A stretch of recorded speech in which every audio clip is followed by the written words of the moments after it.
দর্শক শ্রোতা, আপনাদেরকে আমি দস্তগীর জাহাঙ্গীর দায়িত্ব নিয়ে বলছি, বাংলাদেশের 2024 সনের 5ই অগাস্টের মৌলিক ঘটনাটা ঘটায় বাংলাদেশ সেনাবাহিনী, এবং বাংলাদেশ সেনাবাহিনীর প্রত্যক্ষ অংশগ্রহণ ছাড়া এবং তারা যে নিয়ন্ত্রণ করেছে লাস্ট অন্ততপক্ষে 72 আওয়ার্স শেখ হাসিনাকে ভারত পৌঁছে দেওয়া পর্যন্ত, এই বিষয়টা সম্পূর্ণটা ঘটানোর জন্য বাংলাদেশ সেনাবাহিনী দায়ী, এবং আসলে সেনাবাহিনী এটা করেছে। সেখান থেকে আপনি দেখবেন ডক্টর ইউনূসকে ওনারা ডেকে এনে, প্রথম হয়তো বা ডক্টর ইউনূসের নাম ছিল না, ডক্টর ইউনূস এটা বাংলাদেশের শাসন ব্যবস্থায়, শাসন তন্ত্রে আপনি আইনে কোথাও এই শাসন টিকবে না, টিকতে পারে না, নাই। সেই শাসন ব্যবস্থার মধ্যে আমি দস্তগীর জাহাঙ্গীর ইউনূসের জায়গায় বসে কি করলাম, ভয়েসকে সরকারি মুখপাত্র করে দিলাম, ভয়েসকে দিয়ে দিলাম সমস্ত কিছু। এটা কি হবে? এটা হবে না। ডক্টর ইউনূস বসেই গ্রামীণ ব্যাংকের সরকারি যে মালিকানা সেটা কমিয়ে আইন করে, অধ্যাদেশ করে বললেন যে বা সরকারের, এবং এটা নির্বাচিত সরকার তো নাই, কোনো গণতান্ত্রিক না, কোনো সরকারই না। সে বলল যে গ্রামীণ ব্যাংকের সরকারের মালিকানা প্রাইভেট সেক্টরের, মানে তাদেরকে দিয়ে দেওয়া হচ্ছে, ডক্টর ইউনূসের অধীনে দিয়ে দেওয়া হচ্ছে। সেটা আপনার এই তথাকথিত নির্বাচিত প্রধানমন্ত্রী আইন করে দিলেন। এর চেয়ে লজ্জাস্কর তো হতে পারে না, এর চেয়ে লজ্জাস্কর আইন তো হতে পারে না। সরকারে বসে যিনি তার নিজের নামে কনফ্লিক্ট অফ ইন্টারেস্টের বিষয়টাও, মানে আমি কি বলবো, এই শব্দগুলো আর বাংলাদেশের জন্য প্রযোজ্য না। আইনের টার্মগুলো বাংলাদেশের জন্য প্রয়োগ করা অর্থহীন হয়ে পড়ছে। বাংলাদেশের জন্য কোন ধরনের যেটাকে বলে আইনের শাসন বলো না, আর একটি গণতান্ত্রিক শাসন বলো, এইসবগুলো এই গত 24 মাসে 2024-এর 5ই অগস্টের পর থেকে এইসবগুলো আর প্রযোজ্য হচ্ছে না। শেখ হাসিনার নামে, শেখ হাসিনা সরকারের নামে যেই সকল প্রপাগান্ডাগুলো প্রচন্ড ভাবে আমরা শুনেছি বা দেখেছি, সেখানে এখন তারাই বলে যারা প্রচন্ড ক্রিটিসাইজ করতেন, এবং নিশ্চয়ই আপনার কলিগদের কথা আপনার মনে আছে, তারা ওপেনলি শেখ হাসিনা, আমি নিজে শেখ হাসিনার বিভিন্ন সমালোচনা করে লিখতে পারতাম। এখন ইউনূসের সরকার তো গুলো এই সরকারের নামেও লেখা যাচ্ছে না, বলা যাচ্ছে না, এবং তারা করছেন কি, ইউনূস যেই বেআইনি কাজ। আমি যখন জন্মই নিলাম না, পৃথিবীতে তো দুই ধরনের এন্টিটি, একটা হলো লিগাল এন্টিটি আর একটা হলো ফিজিক্যাল এন্টিটি। আমি জন্ম নেওয়ার পর, একটা মানুষ বা একটা গাছ জন্ম নেওয়ার পর, গাছের কথা বলে, আমি একটা মানুষ জন্ম নেওয়ার পর সে তার এন্টিটি দ্বারায় ফিজিক্যাল এন্টিটি, আর লিগাল এন্টিটি দ্বারায় লিগাল প্রসিডিউরে, যেমন এলএলসি, কোম্পানি, অমুক তমুক এবং রাষ্ট্র। সেইটা তো দাঁড়ায়নি, সেটা তো জন্মই নেয়নি। সেটা এই আইনগুলো আপনারা এই অধ্যাদেশগুলো আপনারা পাশ করছেন কিভাবে? আপনি কিভাবে? আরেকটা মোটা দাগে আরেকটা কথা বলতে চাই, বাংলাদেশকে যদি আপনি আওয়ামী লীগকে যদি নিষিদ্ধ ঘোষিত করেন, চিন্তা করে দেখুন যে বঙ্গবন্ধু শেখ মুজিবের জন্ম হয়নি। বঙ্গবন্ধু শেখ মুজিব রাজনীতির, বাংলাদেশের মানুষের স্বপ্নের স্বাধীন একটি বাংলাদেশ গড়ার স্বপ্ন উনি যদি না দেখতেন, তাহলে আওয়ামী লীগের জন্ম হতো না। আওয়ামী লীগ কিন্তু সেই সময়ে পাকিস্তান হয়েছে ইসলামী মুসলমানদের জন্য দেশ। সেই দেশের জন্মের 20 বছরের নিচে সময়ের ভিতরে বঙ্গবন্ধু মুসলিম শব্দটাই বাদ দিতে পেরেছেন। একেই বলে নেতৃত্ব এবং দূরদর্শিতা এবং সাহসিকতা। এবং সেই ব্যক্তির জন্ম, আওয়ামী লীগের জন্মকে যদি অস্বীকার করেন, তাহলে তো হ্যালো মাননীয় প্রধানমন্ত্রী তারেক রহমান, আপনার দেশ নেই তো, বাংলাদেশ তো নেই তো, আপনি তো নিষিদ্ধ করেছেন। এটা তো পাকিস্তানের অংশ। আপনার এই ধরনের আইনের প্রতিফলন ঘটে যে, এটা তো হতে পারে না। কোথাও কোনো ভ্যাকুয়াম নেই, কোথাও কোনো শূন্য নেই। এমনকি আমরা যখন পড়তাম যে মহাশূন্য, এটা মহাশূন্য নয়, সেখানেও পার্টিকেলস ভর্তি, উই নো অলরেডি। সো শূন্যতা যেহেতু থাকবে না, আপনি বাংলাদেশ আওয়ামী লীগকে নিষিদ্ধ করলেই তো বাংলাদেশের অস্তিত্বকে নিষিদ্ধ করা হয়, তাহলে তো আপনি পূর্ব পাকিস্তান হয়ে গেলেন। সো এই একটার পিছনে একটা যে যুক্তির কথাগুলো, এই কথাগুলো তো বাংলাদেশের জন্য এখন প্রযোজ্য নয়। আমি একটা বিষয় আপনার সামনে বলে রাখি, ভবিষ্যতে এই রেকর্ডটা থাকুক অনলাইনে। যে কোনো, যে এটা গণতান্ত্রিক হতে পারে, আন্দোলনের ভিতর হতে পারে, অগণতান্ত্রিক আন্দোলনের ভিতর হতে পারে, কি হবে আমি জানি না, বাংলাদেশ আওয়ামী লীগকে আমার ধারণা বাংলাদেশের কোন শক্তি মুছে ফেলতে পারবে না। বিশ্বের কিছু শক্তি একসাথে হয়ে আওয়ামী লীগকে নিশ্চিহ্ন করার জন্য লেগেছে। এর ভিতরে হলো আমরা, মার্কিন যুক্তরাষ্ট্র, চায়না, পাকিস্তান বা জামায়াত ইসলামী এবং অক্সিলিয়ারি ফোর্সেস 1971 সনের সবগুলো একত্রিত হয়েছে আওয়ামী লীগকে নিধন করবে।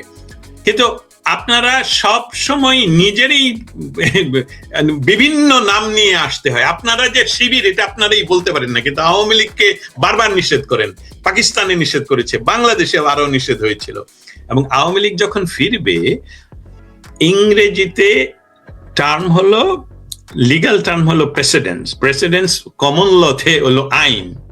কমন ল কান্ট্রিগুলোতে আগের যে ধরনের আমরা প্রেসিডেন্স বা রীতি বা নীতি যাই কিছু যেভাবে বলি, সেসবগুলো আইন। অতএব আপনারা যেটা করছেন যে আওয়ামী লীগ নিষিদ্ধ, বাংলাদেশ জন্মর বহু পর বা বঙ্গবন্ধুকে হত্যা করে আপনারা বিএনপির জন্ম হয়, জাসদ জন্ম হয় বাংলাদেশের পর, জামায়াতে ইসলামী পাকিস্তানে জন্ম হয়।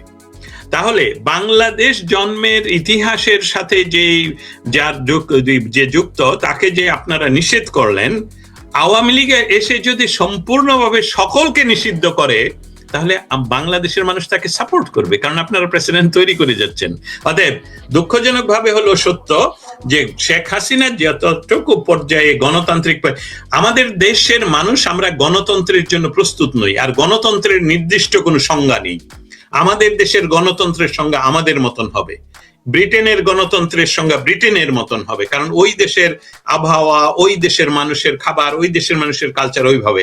অতএব আমাদের দেশের গণতন্ত্র যেহেতু আমাদের দেশের মতন, যে জিয়াউর রহমানের ছেলে তারেক রহমান এসে আওয়ামী লীগকে নিষিদ্ধ করে দেবে, এবং আপনাদের সামনে আজকে পহেলা বৈশাখে এই কথা আমি রেকর্ডে বলে গেলাম, তাহলে জিয়াউর রহমান সাহেবের যে কবর, তার ভিতরে ওনার লাশটুকু আছে কিনা সেটাও তো কনফার্ম করা হয়নি ডিএনএ করে। অতএব সেটা কিন্তু 25 বছরে আওয়ামী লীগ সরকার সেটাতে হাত দেয়নি, সেটা সুন্দর করে সরকারি টাকায় সেটাকে রক্ষণাবেক্ষণ করা হয়েছে।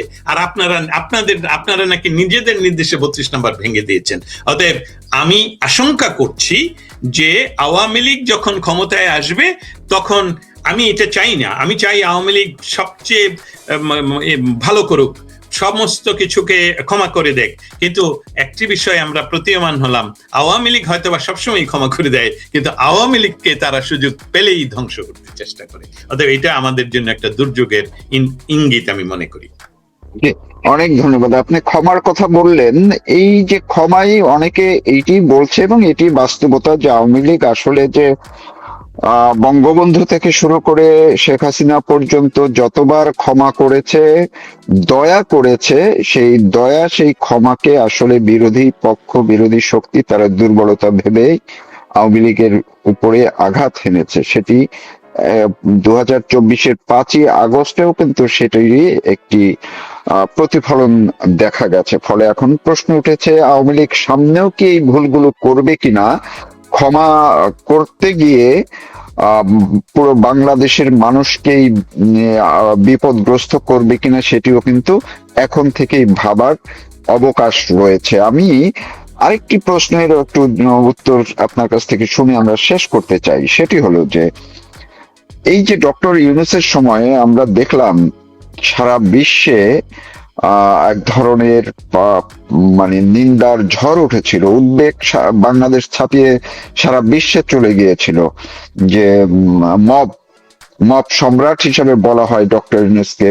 প্রতিদিনই মব কিলিং, মব লিঞ্চিং, যাই আমরা বলি, মানে এমন ভাবে হয়েছে। তো সেটি ডক্টর ইউনূস কে ছাপিয়ে যখন এই সরকার ক্ষমতায় বসলো, ডক্টর তারেক রহমানের সরকার, আমরা শুনলাম স্বরাষ্ট্রমন্ত্রী তিনি বললেন আর মব হবে না, যেমনটা ওই রেজওয়ানা হাসান বলেছিলেন।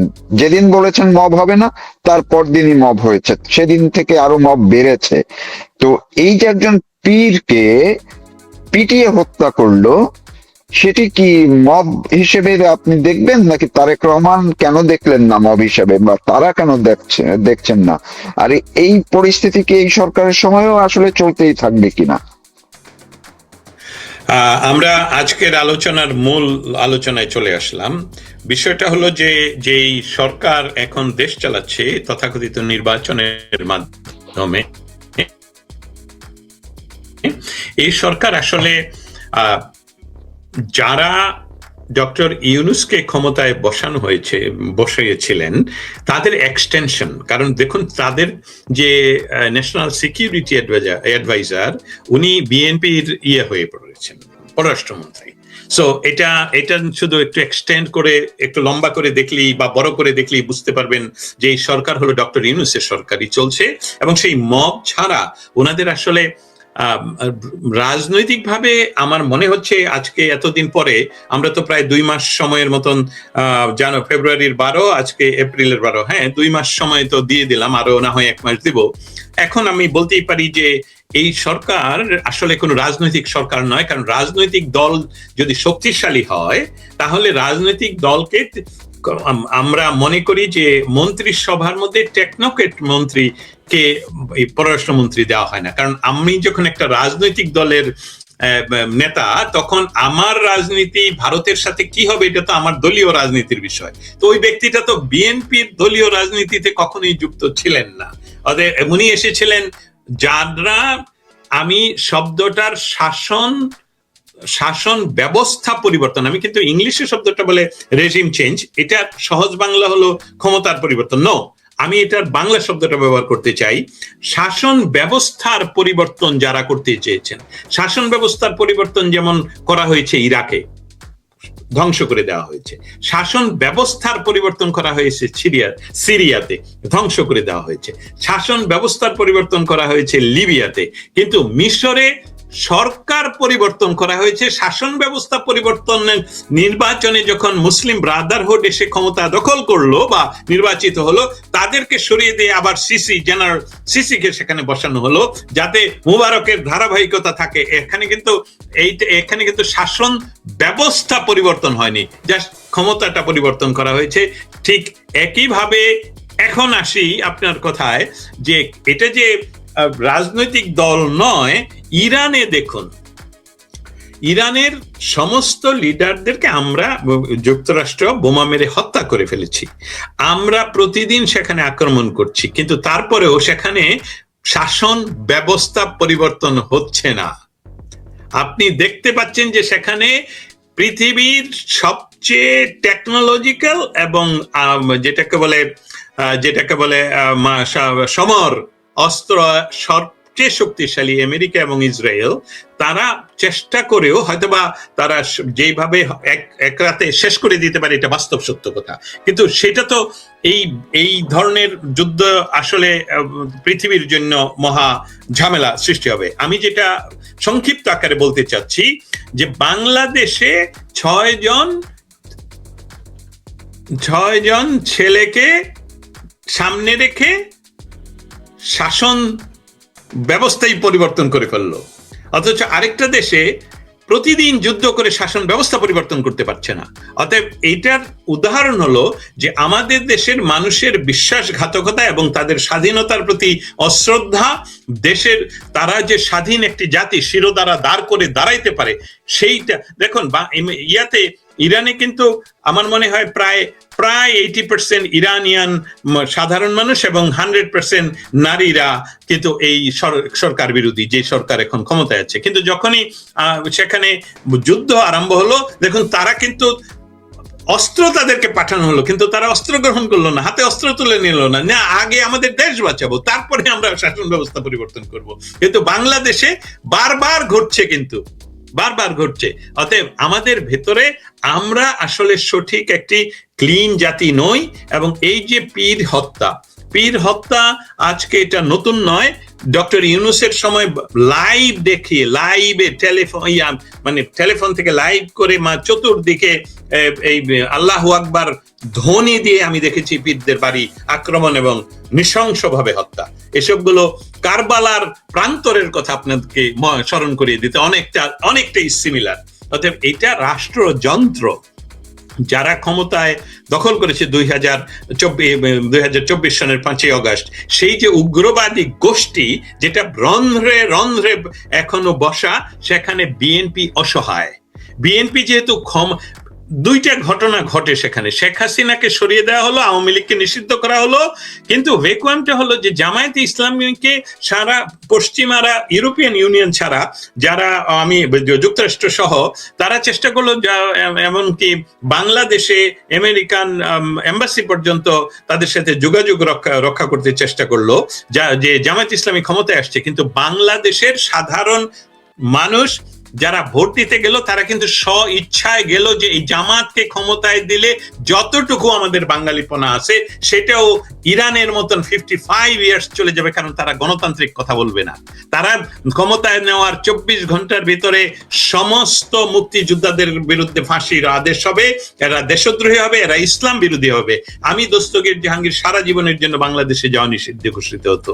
অতএব এই সরকার হলো জাস্ট, আমার কথা, আমি আশা করি বর্তমান যে সরকার, সে সরকারের বাহিনী হোক, গোয়েন্দা বাহিনী হোক, তারেক রহমান নিজে হোক, শুনুক এবং প্রতিবাদ করুক যে না, দস্তগীর সত্য বলেনি, আমরা নির্বাচিত, গণতান্ত্রিক ভাবে নির্বাচিত একটি বৃহত্তম রাজনৈতিক দলকে করি।